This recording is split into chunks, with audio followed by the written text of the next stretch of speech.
আসসালামু আলাইকুম রহমতুল্লাহ। সুপ্রিয় বন্ধুরা, আপনাদের জন্য একটি খুশির খবর আছে। সেটি হচ্ছে ২৪-এর গণ অভ্যুত্থানে অর্থাৎ জুলাই আগস্টে যে ছাত্র জনতার যে গণ অভ্যুত্থান হয়েছিল, এই অভ্যুত্থানকে চিরস্মরণীয় বরণীয় করে রাখার জন্য এমপিওভুক্ত যে সমস্ত শিক্ষক, কর্মকর্তা, কর্মচারীরা রয়েছেন তাদের জন্য একটা বিশেষ সুবিধা প্রদান করা হয়েছে শিক্ষা মন্ত্রণালয় থেকে। সেই বিশেষ সুবিধা সম্পর্কে আজকের ভিডিওতে আপনাদের সাথে বিস্তারিত আলোচনা করব। কি কি ধরনের সুযোগ সুবিধা এই ২৪-এর ছাত্র জনতার গণ অভ্যুত্থানের মাধ্যমে এমপিওভুক্ত শিক্ষক, কর্মকর্তা, কর্মচারীরা সুবিধা ভোগ করবেন। আপনারা অবশ্যই এই বিষয়টা সম্পর্কে হয়তো বা অনেকেই আগে থেকে অবগত হয়েছেন। তো আজকে এই যে অর্থ বিভাগ বা অর্থ মন্ত্রণালয় থেকে যে বিশেষ প্রণোদনা দেওয়ার কথা বলে যে নোটিশ প্রকাশ করেছে, সেই নোটিশ সম্পর্কে আপনাদের সামনে বিস্তারিত আলোচনা করব। যারা নতুন আছেন চ্যানেলটি সাবস্ক্রাইব করে আমাদের সাথে থাকবেন।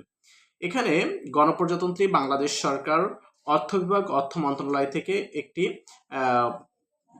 বিশেষ প্রণোদনা প্রদান করা হয়েছে। এর বিষয় হচ্ছে এমপিওভুক্ত শিক্ষক কর্মচারীদের জন্য বিশেষ সুবিধা প্রদান। অর্থাৎ যারা এমপিওভুক্ত হবে, অর্থাৎ যে সমস্ত শিক্ষকেরা এমপিওভুক্ত রয়েছেন কিংবা যারা হবু শিক্ষক হতে যাচ্ছেন, ষষ্ঠ গণবিজ্ঞপ্তির ফলাফল প্রকাশের পর যারা এমপিওভুক্ত হবেন যে সমস্ত শিক্ষকরা, তারাও এই বিশেষ সুবিধা ভোগ করতে পারবেন। আসেন আমরা এই নোটিশটা বিস্তারিত একটু পড়ে শুনি।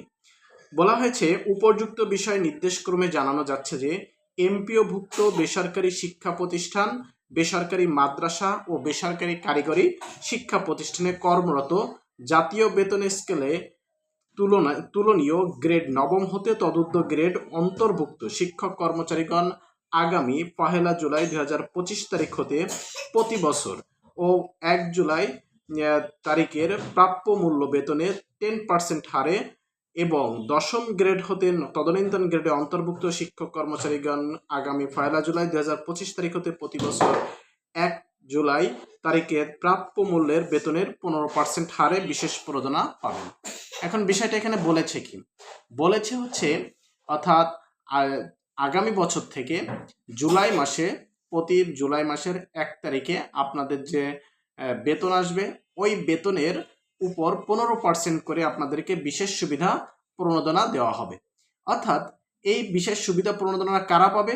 যারা কারিগরিতে এমপিওভুক্ত শিক্ষক, অর্থাৎ এরপরে আছে যারা মাদ্রাসায় এমপিওভুক্ত শিক্ষক, কর্মকর্তা, কর্মচারী এবং যারা হচ্ছে কলেজে বা স্কুলে এমপিওভুক্ত শিক্ষক, কর্মকর্তা, কর্মচারী, সবাই এর আওতায় আসবেন। এখানে বলা হয়েছে যে যারা নবম গ্রেড থেকে তদূর্ধ্ব, মানে নবম গ্রেডের নিচে যারা আছে, মানে তদূর্ধ্ব যারা আছে তাদের জন্য 10% এবং নবম গ্রেডের পরে দশম গ্রেড থেকে তদনিম্ন যারা আছেন তারা হচ্ছে 15%। তবে এখানে একটা বিশেষ শর্ত দিয়ে দিয়েছে। শর্তটাকে কেউ কিন্তু ১৫০০ টাকার কম পাবেন না।